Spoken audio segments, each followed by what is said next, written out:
प्रेम से बोलेंगे साचे दरबार की जय, धर्म के अवतार की जय, सत्य एवं धर्म के मार्ग की जय। ओम संपूर्ण जीवात्माओं के पिता अलख अविनाशी सदा शिव निराकारी निर्गुण परम पिता पार ब्रह्म परमेश्वर परमात्मा अलख निरंजन पिता की सदा ही जय हो। हे संपूर्ण पुण्य जीवात्माओं, आज हम आपको एक ऐसे विषय की चर्चा करने जा रहे हैं, बतलाने जा रहे हैं जो आपने पहले कभी नहीं सुना होगा। हे प्रिय पुण्य आत्माओं, एक बार की बात है कि सिद्ध शिव परमात्मा आदि शक्ति स्वयं शंकर जी एवं पार्वती माता जी जब बैठे थे ध्यान मग्न होके, तो पार्वती जी ने एक सवाल कहा शिव जी से कि हे प्रभु, हे प्राणनाथ, अभी मुझे ये बतलाने का कष्ट करें कि आपके ये जो गले में मुंडों की माला है ये क्या है प्रभु, ये मुझे बतलाएं कि ये मुंड माला आपने क्यों धारण कर रखी है। तो शंकर जी ने उत्तर में सर हिलाया और मुस्कुराकर बोले, हे प्राण प्रिय पार्वती जी, अब हम आपको बतलाने जा रहे हैं, ध्यान पूर्वक सुने। ये मुंडमाला कहीं और नहीं, ये मुंडमाला सिर्फ आपकी है, आपसे इसने प्रेम लगाव है मेरा। आपको जब भी आपकी मृत्यु होती है तो आपके एक मुंड को हम इस गले में धारण करते हैं, तो उससे हमें एक अनुभूति सुख की मिलती है। हे प्रिय, ये संपूर्ण मुंडमालाएं तुम्हारी ही हैं। तुम इतनी बार पृथ्वी पर जन्मी और मृत्यु, जन्म और मरण हो चुका है तुम्हारा, तो इससे हम आपको छुटकारा दिलाना चाहते हैं जन्म और मृत्यु से।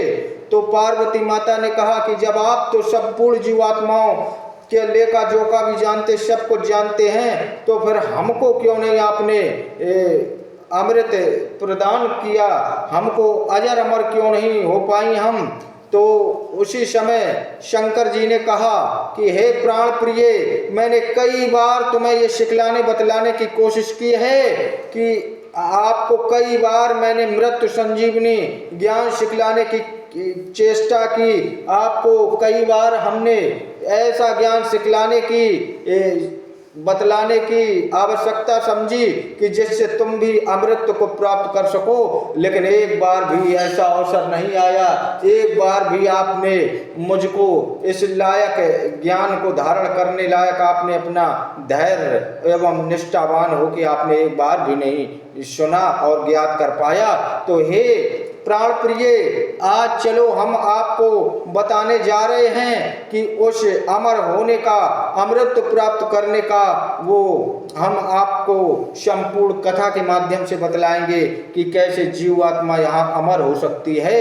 इतना कह करके शंकर जी और पार्वती जी वहाँ से प्रस्थान किए और एक सुनसान जगह पर जाकर उन्होंने देखा कि यहाँ कोई है तो नहीं, ये कहीं कोई है तो नहीं। और जब चारों तरफ देखा तो वहाँ कुछ नहीं दिखाई दिया।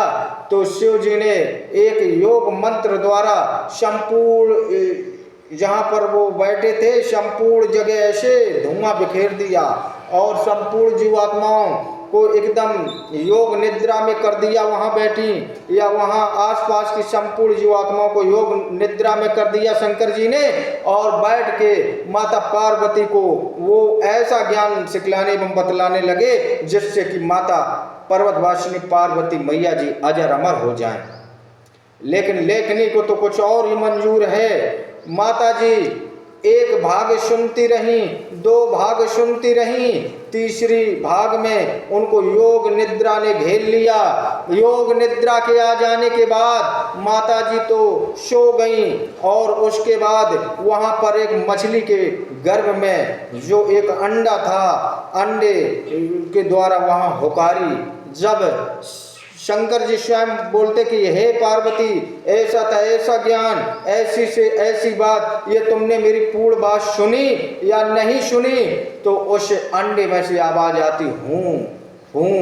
तो परमात्मा जी वो शंकर जी समझते कि ये मेरी बातों को सुन रही हैं, लेकिन सुनने वाला वो मछली के पेट में अंडा जो था वो उस ज्ञान को धारण करता रहा। जब पूर्ण कथा हो गई और जब देखा शंकर जी तो अपने मनमुग्ध थे, नेत्र बंद करके कथा सुनाने में, और हूँ जो आवाज आ रही थी वो मछली के पेट में से अंडे की आवाज आ रही थी। जब शंकर जी ने पूरी कथा कह डाली उसके बाद हे संपूर्ण पुण्य जीवात्माओं, जब वो उन्होंने पार्वती को देखा तो वो तो योग निद्रा में थी। शंकर जी को क्रोध आ गया, कौन है आसपास या जिसने मेरी संपूर्ण ब्रह्म ज्ञान, तत्व ज्ञान और संपूर्ण 21 लोक अखिल ब्रह्मांड भुवनों के पिता के द्वारा बताया हुआ अजर अमर होने का, अमृत होने का गुप्त ज्ञान सुन लिया।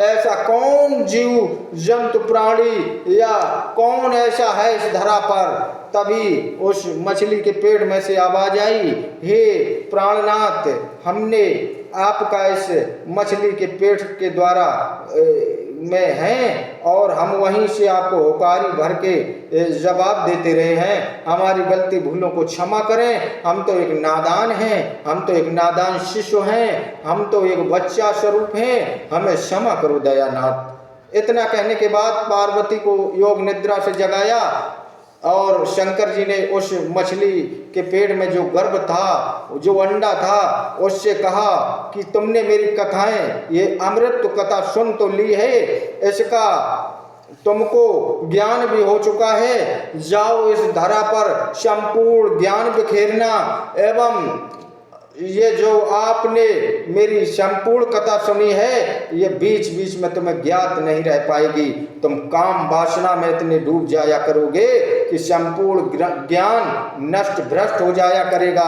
फिर कोई अगर आकर के तुमको जगाएगा या बतलाएगा कि तुम एक योगी हो और तुम ये गलत कार्यों में ना फंस के तुम तो यहाँ संपूर्ण जीवात्माओं को सत्य एवं धर्म का पथ मार्ग सिखलाने आए हो, तो उस समय के बाद आपको संपूर्ण शक्तियां ज्ञात हो जाया करेंगी। ऐसा कहकर के वहां से शंकर जी एवं पार्वती जी अंतर ध्यान हो गए।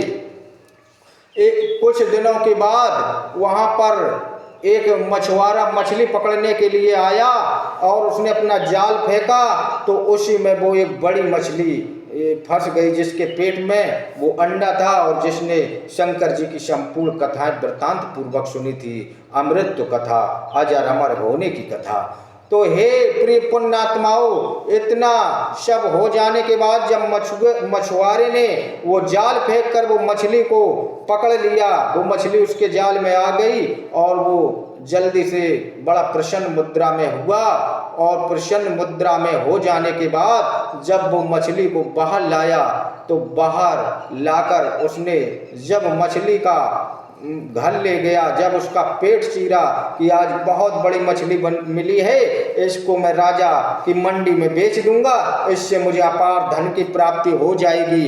इतने सब विचार मन में करके जब वो घर पहुंचा उसने मछली का पेट चीरा तो मछुआरे के होश उड़ गए। हे प्रिय पुण्यात्माओं, उसमें से एक छोटा सा नन्हा मुन्ना बालक क्वां क्वां की आवाज करता हुआ प्रकट हुआ और वहां उसकी पत्नी ने देखा तो वो अत्यंत प्रसन्न हुई। वो एक ब्राह्मण थे, उनके घर में कोई संतान नहीं थी और जब उन्हें संतान की प्राप्ति का अनुभव हुआ तो वो अपनी प्रसन्नता का ठिकाना ना रहा, उतने प्रसन्न हुए। हे प्रिय पुण्यात्माओं, उन्होंने परमात्मा का लाख लाख बार धन्यवाद दिया, वंदन अभिनंदन किया कि मेरी सूनी कोख पड़ी थी, मुझे अभागन पर आपने कृपा दया लीला दर्शाई और मुझे मेरी खाली झोली भर दी। तो इतना सब सुमरन जाप करती रही वो माता और वो मछुआरा, तो परमात्मा की कृपा की दृष्टि, दिव्य दृष्टि, दया की दृष्टि हुई और उसके आंचल में, माँ के आंचल में दूध की धारा भी बह निकली। जब दूध की धारा बह निकली उसके बाद प्रिय पुण्यात्माओं वो बच्चे का लालन पालन पोषण करने लगी और उस बच्चे को नाम मछली से पैदा हुआ तो उस बच्चे का नाम मच्छंदरनाथ रखा गया। मच्छंदरनाथ रखने के बाद प्रिय पुण्यात्माओं, जब बालक 1 वर्ष तक का हुआ, 2 वर्ष तक का हुआ, तो 2-2.5 वर्ष का बालक होने के बाद पिताजी उसको अपने साथ तालाब या उस सागर के किनारे ले जाने लगे कि इसे भी अनुभव होगा, ये भी मेरी तरह मछली पकड़ेगा आगे चलकर और हमारे पास काफी धन एकत्रित हो जाएगा। ऐसा सोच विचार वो मछुआरा अपने मन में नियमित निष्दिन रखने लगा। हे प्रिय पुण्यात्माओं, इसके बाद एक दिन मच्छंदरनाथ 5-6 साल वर्ष के हो गए थे। एक दिन पिताजी ले गए उनको मछली पकड़ने के लिए अपने साथ, और घर से 2 टोकरियां भी ले गए, क्योंकि मच्छंदरनाथ जौन मछली जाल में उस दिन माया रूपी बस उनके जाल में इतनी मछलियां फंसने लगी कि उस मछुआरे के खुशी का ठिकाना न था। हे प्रिय पुण्यात्माओं, जब ज्यादा मछलियां फंसती रही जाल में तो उन्होंने अपने पुत्र मच्छंदरनाथ, जो कि एक तरफ खेल रहा था, उससे कहा कि हे पुत्र, वो टोकरी उठा लाओ और ये जो मैंने यहाँ सागर के किनारे गड्ढा बनाया है, इसी में ये मछलियों को हम जो आपको पकड़ के देंगे उसी में छोड़ दो, क्योंकि शाम को इनको ले जाके बेचेंगे तो हमें बहुत सारा धन मिलेगा। इतना भाव विचार रख के उन्होंने उस मच्छंदरनाथ रूपी बालक को आवाज लगाई और वो मछलियां टोकरी में भर के लाया। जैसे उसने टोकरी को हाथ में पकड़ा, जो उन पिताजी ने मछलियां उससे दी थी, तो हे प्रिय पुण्यात्माओं, वो मछली बोलने लगी कि हे कवि नारायण, हे कवि नारायण योगीराज गुरु दादा मच्छंदरनाथ जी, आप तो धर्म के अवतार हुए हो, आप अमृत को प्राप्त हो, आप तो ब्रह्म ज्ञानी बना के इस धरा पर भेजे गए हो। हे योगी कवि नारायण गुरु दादा मच्छंदरनाथ, मुझे जल्द से जल्द उसी सागर में छोड़ दो, नहीं तो मेरी मृत्यु हो जाएगी, मैं मर जाऊंगी, मैं पानी के बिना रह नहीं पाऊंगी। ये सब भाव विचार जब मछलियों ने स्वयं मच्छंदरनाथ ने उनकी आवाज सुनी तो उनको अचंबा हुआ और उन्होंने कहा कि ये तो मेरे पिताजी बहुत गलत कार्य कर रहे हैं, ये मछलियां पकड़ रहे हैं और मछलियां रो रही हैं, आवाज लगा रही हैं, पुकार रही हैं। इतना सब जब मच्छंदरनाथ जी ने सुना तो उन्होंने करुणावश दयावश वो टोकरी ले जाकर दूसरी तरफ सागर में संपूर्ण मछलियों को छोड़ दिया। जब संपूर्ण मछलियों को छोड़ दिया और अपने खेलने में व्यस्त हो गए, 5-6 साल आयु का बालक, वो क्या समझे।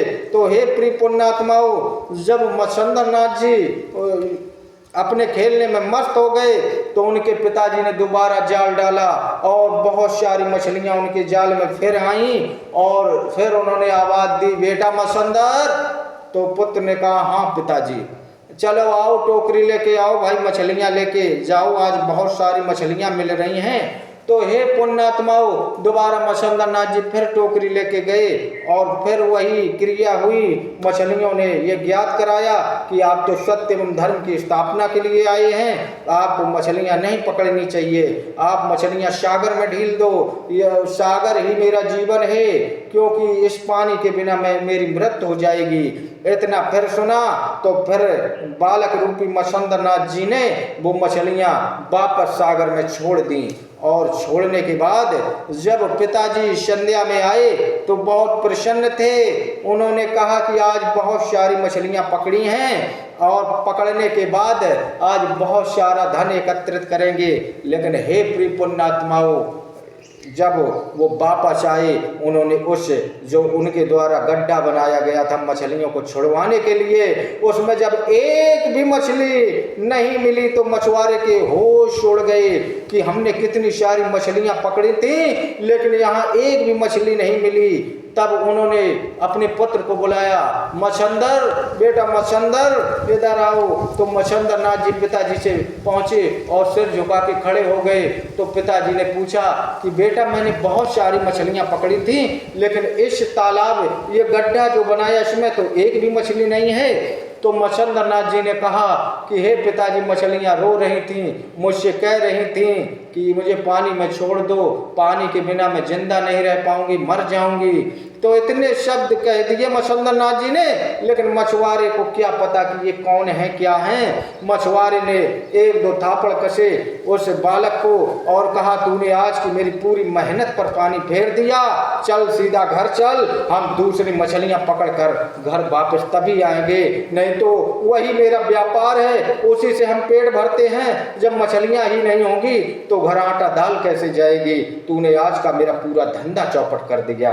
इतने शब्द कहने के बाद वो पुनः मछुआरा जाकर के पुनः मछली पकड़ने लगा और मच्छंदर नाथ जी अपने घर ना जाकर उन्होंने ये मन में निश्चय किया कि अगर मछली से ही मेरे पिताजी हमारा पेट भरेंगे तो ऐसे पेट भरने से अच्छा है भूखे रहकर मृत्यु को प्राप्त कर लो, लेकिन हम ये सहन नहीं कर पाएंगे कि मछलियों द्वारा हमारा पेट भरा जाए, किसी जीव आत्मा की हत्या द्वारा हमारा पेट भरा जाए, ये सब अच्छा नहीं होगा। इतने मन में भाव विचार प्रकट करके मच्छंदर नाथ जी घर से निकल गए। घर से निकलते निकलते वो आगे बढ़ते रहे। इधर संध्या वेला हो गई। मछुआरा जब घर को लौट के गया तो मछुआरे दौड़ती हुई आई कि हे स्वामी, आप अकेले कैसे आए? मेरा पुत्र मच्छंदर नाथ कहाँ है? मेरा छोटा नन्ना मुन्ना बालक आप कहाँ छोड़ आए? तो हे संपूर्ण जीवात्माओं, मछुआरा बोला कि उसे तो मैंने संध्या वेला से पूर्व ही घर भेज दिया था, फिर वो अभी तक घर क्यों नहीं आया?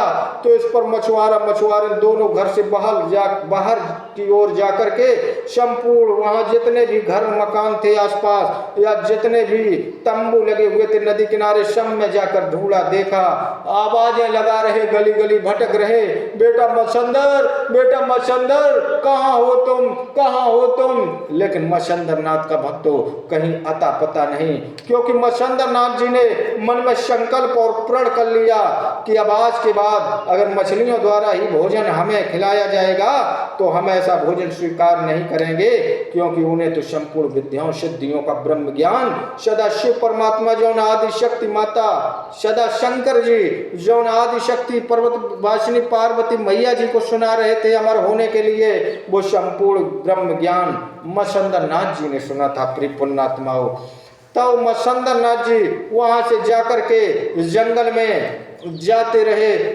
रहे। बहुत दूरी के बाद वो योग सिद्ध योगीराज श्री अत्रि मुनि एवं माता सती अनसुईया के प्रिय पुत्र सिद्ध योगीराज गुरु दादा मच्छंदर गुरु योगीराज गुरु दत्तात्रेय जी महाराज जी के दरबार में पहुंच गए, जहां वो एकांत में कुटिया बना के तपस्या किया करते थे। भक्तों, गुरु मच्छंदर नाथ जी वहीं जाकर दत्तात्रेय जी महाराज जी को अपना पावन गुरु धारण करते हैं छोटी सी उम्र में ही, और उनके बताए हुए संपूर्ण ब्रह्म ज्ञान को पुनः धारण करने लगते हैं और दत्तात्रेय जी द्वारा बताई हुई संपूर्ण विद्याओं का पालन करते हैं। उनके बताए हुए सतमार्ग को धारण करके योग साधनाओं में ध्यान मग्न हो जाते हैं। और इसके आगे के विवृतांत पूर्वक आपको कहानियां बतलाएंगे। सत्य एवं धर्म की राज की स्थापना में आप संपूर्ण जीवात्माओं की भागीदारी होगी। सत्य का ज्ञान धारण कराएंगे। आप हमारी वाणी को मिथ्या न समझें, सत्य वचनों को धारण करें, अपने माता पिता एवं संपूर्ण गुरुओं का सम्मान करें। इस धरा पर क्या लेके आए क्या लेके जाओगे, ये भाव विचार मन में रखें, क्योंकि मृत्यु एक अटल सत्य है। और मृत्यु जब अटल सत्य है, ये भी भाव विचार अपने मन में हमेशा बनाए रखें। प्रेम से बोलेंगे साचे दरबार की जय, धर्म के अवतार की जय, सत्य एवं धर्म के मार्ग की जय, दिव्यापुर के पावन दरबार की जय। ओम सदा सत्तर।